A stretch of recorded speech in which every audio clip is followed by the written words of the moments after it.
pessoal que acompanha o canal do Quem Conta Aumenta um Ponto. Tô aí um pouco sumida, mas quero muito voltar com os nossos vídeos. Não sei se eu vou conseguir fazer semanal, mas eu vou tentar.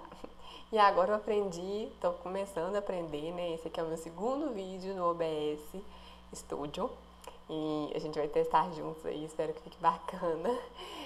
Então eu quero trazer alguns vídeos usando os slides que eu já tenho, slides que eu vou fazer. Então esses vídeos usando o OBS Studio nesse formato vão ser mais focados em vídeos de educação, beleza?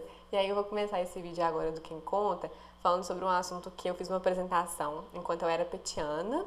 Para quem não conhece, o PET é um programa de extensão tutorial, é um programa que envolve ensino, pesquisa e extensão, na verdade. E eu participei do PET Educação, da UFV, e eu fiz um slide muito bacana uma vez, uma apresentação, que é sobre cinema na escola. Eu dei uma atualizada nele aqui, e eu vou apresentar ele aqui para vocês, né? A gente vai discutir, na verdade. Espero que vocês gostem, comentem aí nos comentários o que vocês acham sobre tudo isso. E eu vou testar o OBS aqui, espero que dê tudo certo. Qualquer coisa também eu faço algumas edições lá no Vegas depois. Também eu vou testar o Pontifex aqui, pra gente passar lá nos slides. E tem horas que vai aparecer só os slides, tem horas que eu vou aparecer junto com os slides. Beleza? Então vamos lá. Então, a gente vai falar hoje sobre os filmes, a influência deles na educação e sociedade. Eu vou usar esses 3 filmes que estão aí como exemplo já na capa: Vida de Inseto, A Viagem de Chihiro e Mulan, alguns dos meus filmes preferidos. Então, vamos lá. Falando um pouquinho sobre o cinema na escola. O cinema ele pode ser entendido a partir de diversas dimensões. Social, por exemplo, também intelectual, envolvendo várias partes da nossa inteligência, da nossa sociedade, da nossa convivência em grupo. Então, ele está em diversas dimensões, ele é importante nessas diversas dimensões. E a educação, ela pode abordar o cinema como um instrumento, um objeto de conhecimento, um meio de comunicação e também um meio de expressão de pensamentos e sentimentos. Então, considerar o cinema como um meio significa o quê? Então, olha, por exemplo, os contos de fadas. A gente considera os contos de fadas como um meio de expressão de pensamentos e sentimentos, como um meio de comunicação de ideias. As crianças conhecem contos de fadas desde muito novas e a gente continua vendo contos de fadas de formatos diferentes quando a gente é adolescente e adulto também. É um meio de comunicação e de ideias entre diferentes fases da nossa vida. Também é um meio de expressar nossos pensamentos, né? Então, por exemplo, o cinema aí como uma forma de mostrar esportes, né? Skatistas, né? No caso aí coloquei um garoto, né? Por exemplo, uma criança que gosta de skate, ela vê no cinema uma forma de expressar esses pensamentos e sentimentos dela. E o paradigma ecológico, entre aspas, da mídia educação, ele propõe uma concepção integrada de fazer educação, usando todos os meios e tecnologias disponíveis, computador, internet, cinema, né? Então usar o cinema na escola, usar essa mídia de educação, é usar diferentes tecnologias que hoje nós temos, né? Antigamente não, mas hoje nós temos diferentes tecnologias que podem ser usadas. E nessa perspectiva, o objetivo do trabalho educativo na escola não é apenas o uso dessas tecnologias em laboratórios multimídias, que muitas das vezes nem existem nas escolas, infelizmente, mas sim que a criança atue nesse e em outros espaços, estabelecendo interações e construindo relações e significações. Então não basta ter um laboratório de informática na escola. Eu preciso que esse laboratório ele esteja integrado a conteúdos importantes que vão ajudar essas crianças, esses adolescentes, na sua caminhada como cidadãos, que vão ensiná-los, que vão integrá-los no mundo, que vão formar cidadãos críticos, que vão ajudar, essas tecnologias precisam ajudar esses estudantes a serem cidadãos críticos, né? Serem usadas com esse intuito, né? E não só aprender a usar as tecnologias disponíveis. Isso aí as crianças já aprendem desde que nascem hoje em dia, a usar tecnologia, a saber como usar o celular, a saber como usar a internet, a ver filmes diferentes, filmes, né? Talvez na minha época, por exemplo, de criança, a gente tinha videocassetes e as locadoras. Então, talvez poderia ser mais difícil achar filmes para ver, né? Se não tinha na locadora, como é que você ia conseguir? Se você não tinha um videocassete, como que ia ser? Mas hoje em dia, filmes estão aí, né, na internet, o tempo todo. Então, o importante é que a educação, né, a escola, traga esses filmes como uma forma de formar cidadãos críticos. Desculpa, de bate o microfone. Como uma forma de integrar o conteúdo da escola com aquele filme, com aquela tecnologia que vai ser usada. Então, cadê? Gente, travou. Aí. Neste contexto, os filmes serão mediados por fatores diferentes dos que intervêm em contextos mais informais, que é o que a gente estava conversando no outro slide, né? Então é importante ter em mente as transformações que operam na passagem da fruição lúdica evasiva à educativa. Então, o autor, né, Jacques Ellul, ele diferencia os gêneros dos produtos midiáticos entre os autênticos e os que são utilizados na escola, mas que não foram produzidos para este fim. Por quê? Porque você utiliza um filme na escola que não foi produzido para ser usado no ambiente escolar, mas você utiliza ele e ele vai agregar de alguma maneira para aquele conteúdo ou para aquela criança.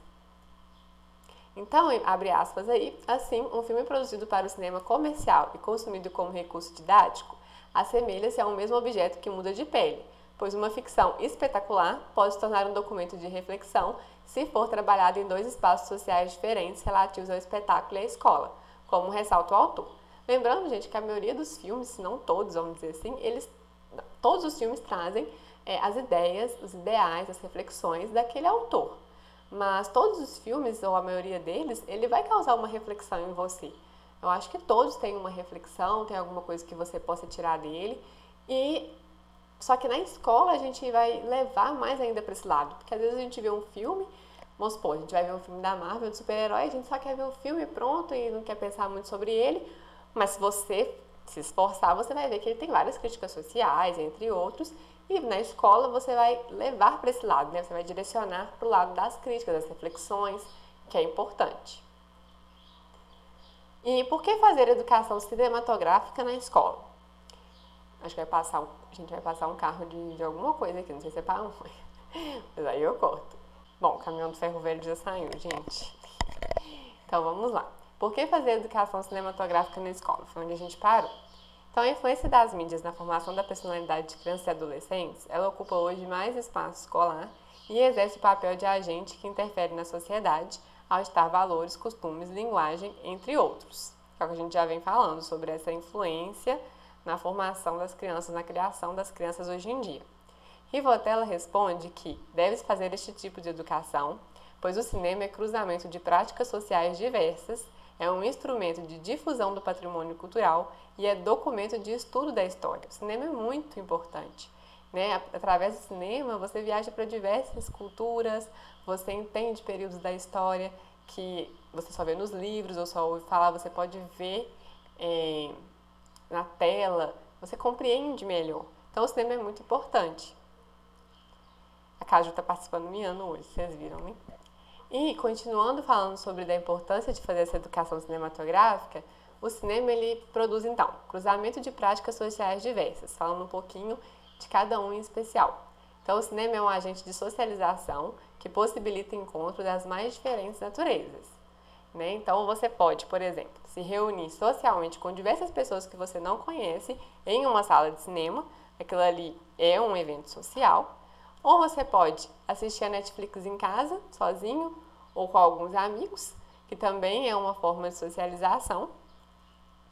E você pode criar ídolos a partir do cinema, encontros de diferentes naturezas. Então, olha para você ver essa foto que eu coloquei. Eu adoro Supernatural, né? Então, essa fã, ela está se emocionando ao conhecer a audiência Ackles, não sei se é assim que fala, mas ela passou a conhecê-la através de uma produção cinematográfica, que é uma série de televisão, e ela se apaixonou pelo personagem que ele faz, consequentemente pelo ator. Então, ela proporcionou, né, esse cruzamento de práticas sociais, proporcionou um encontro tão importante para essa fã.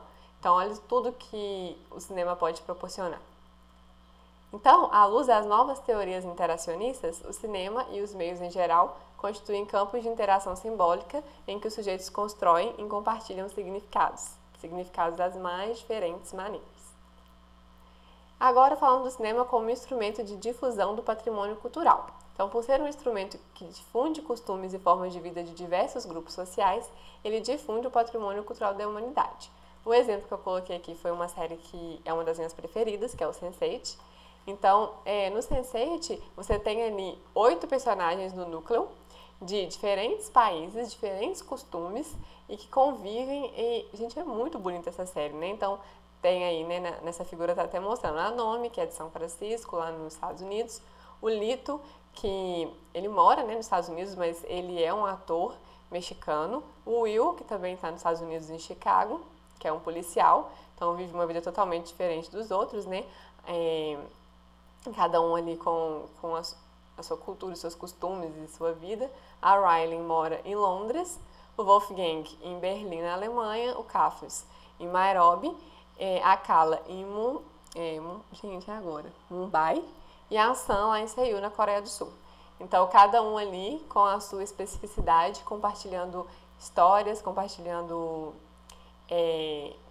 vivências, né? Esqueci de falar que a Nomi, ela é uma mulher trans e o Lito é um homem gay e eles trazem diversas considerações sobre as suas vivências para com os amigos que vivem em volta deles, dos 8, e também para com as pessoas da sua vida diária, né? Cada um aí tem seu núcleo muito bem estabelecido. Então, para mim, o Sense8 é um ótimo exemplo como uma série que difunde patrimônio cultural e difunde diferentes modos de vida e diferentes características sociais também.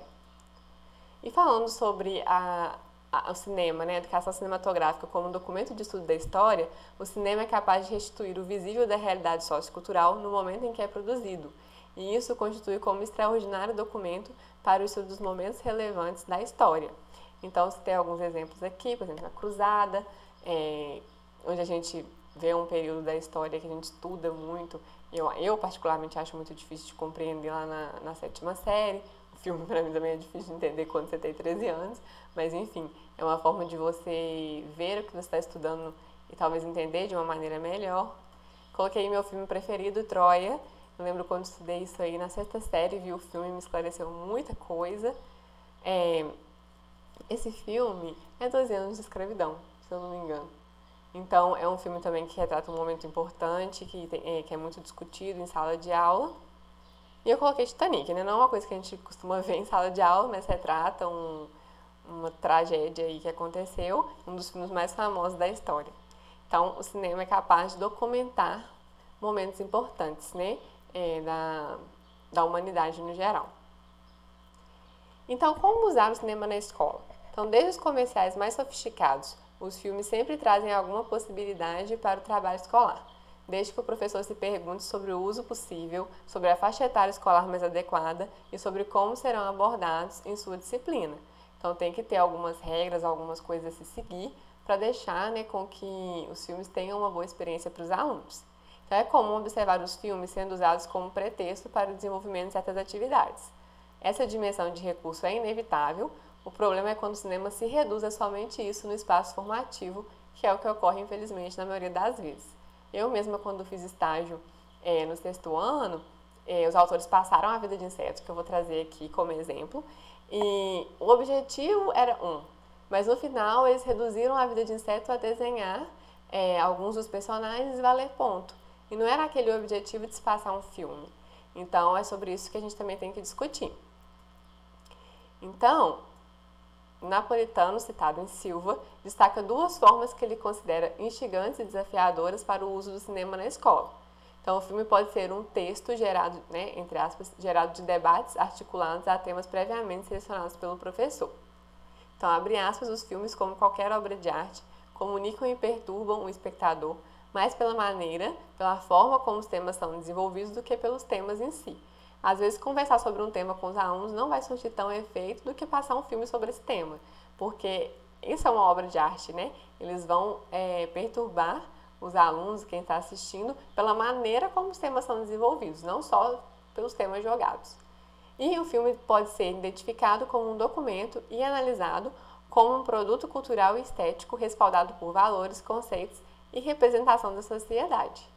Então é preciso atenção especial do espectador, não só para os fatos contados, mas sim para os processos estratégicos do criador, de seleção e combinação de determinados signos, que são presentes em verbalizações, sons, cores, formas, na montagem do filme. É o que a gente discutiu lá na frente. O autor daquele filme, ele tem um objetivo, ele tem ideais ali por trás. E esses ideais, eles vão estar presentes no filme de diversos modos. Então, a gente que é o espectador tem que estar atento para isso. Então, o trabalho com filmes na sala de aula, ele requer critério de análise e estudo temático direcionado, assim, para algumas perguntas que devem ser feitas. Então, por exemplo, o que eu quero com esse filme? Então, eu escolho um filme que eu quero passar para os meus alunos e o que eu quero com esse filme, o que eu quero que os meus alunos entendam a partir dele. Em que essa atividade se relaciona com o conjunto da minha disciplina? O que ela vai acrescentar nessa discussão que eu já estou fazendo com eles, relacionado a esse conjunto de conteúdos que eles já vêm vendo? Quais são os limites e as possibilidades para que essa atividade tem para o grupo de alunos em questão? Né? Toda atividade que você fizer, ela vai ter um limite e vai abrir várias possibilidades. E essa com os filmes, quais são? Ao longo do ano, que outros filmes podem ser trabalhados de acordo com a orientação? Então, você já pode pensar, vou passar esse filme e ao longo do ano eu posso trabalhar esse aqui para complementar. Como que eu posso fazer isso? Eu fiz esse vídeo no OBS com muito carinho, né, que eu tô colocando aqui. Só que eu vou ter que dividir ele em duas partes, porque ficou muito grande. Então essa primeira parte que eu acabei de postar, né, que vocês acabaram de ver, a gente tá falando basicamente de como introduzir o cinema na escola e qual a importância dele. E a segunda parte, que eu vou postar daqui a algumas semanas, vão ser os exemplos que eu queria dar sobre alguns usos de filme, como Vida de Inseto, A Viagem de Chihiro e Mulan. Espero vocês lá. Um beijo, até a próxima.